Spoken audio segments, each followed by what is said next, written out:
Hello મિત્રો, જય ઠાકર, જય દ્વારકાથી, રાધે રાધે. તો સવાર ઉઠીને તો નીકળી જાય આપણે ધંધામાં. એટલે આજે મોડું થઈ ગયું હતું, ઉઠાણું નહોતું વહેલું, એટલે ઘરે 10 વાગી ગયા હતા. એટલે ખાઈ ઉપડી ગયા અને આજ તો ટેમ્પીએ હુર આવી હતી બપોરિયામાં. ઘડીક પછી નીકળી ગયા આપણે ખંભાતનો ફેરો ભરીને ઓવરલોડ ભર્યું હતું. એટલે ધીમે ધીમે નીકળી ગયા આપણે ખેડા બાજુ.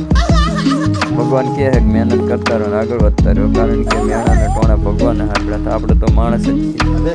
એટલે ખેડા રતનપુર વાળા રોડેથી ડાયરેક્ટ આપણે અંદર ખેડા રોડ જાય રોડેથી વાળ લીધી, પહોંચી જાય ખેડા.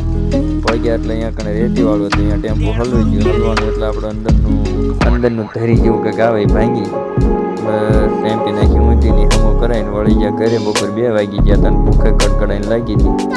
એટલે ગયા ઘરે ખાવા. ઘરે ખાઈને પછી આપણે જવાનું હતું રાજુભાઈને ગોડાઉન. એટલે રાજુભાઈને ગોડાઉને પહોંચી ગયા. અહીંયા ટેમ્પી ભરી લીધી, ગ્રેવનને પાઇપો ભરીને જવાનું હતું આપણે કોલેજ રોડે. એટલે વહી ગયા કોલેજ રોડે, ત્યાં ખાલી કરી તા આવી ગયો આપણે બ્રહ્માણીમાંથી ફોન કે પીયુપી ભરીને જવાનું કરમસદ. એટલે આપણે પહોંચી ગયા બ્રહ્માણીમાં, ત્યાંથી ભરી લીધી પીયુપીના. પછી બોર્ડ ભરીને જવાનું હતું કરમસદ. એટલે ગાયકા નીકળી ગયા કરમસદ માટે. हमारे साथ जो अभी बीत रहा है वो समय नहीं, हमारी जिंदगी है. એટલે આપણે ફરી નીકળી ગયા કરમસદ વાળા રોડે. એટલે ડાયરેક્ટ જતા રહ્યા વડતાલથી આપણે નેરેથી માર્યું સીધું કરમસદ હોવાનું જવાય. અહીંયા રસ્તો એકદમ ખાલી હતો, માલ ઓછો, એટલે ગાયકા દબાઈને પહોંચી ગયા આપણે કરમસદ. અહીંયા કરી નાખી ખાલી અને આવતા રહ્યા ઘરે. મળીએ કાલ. જય ઠાકર, જય દ્વારકાધીશ, જય દ્વારકાધીશ.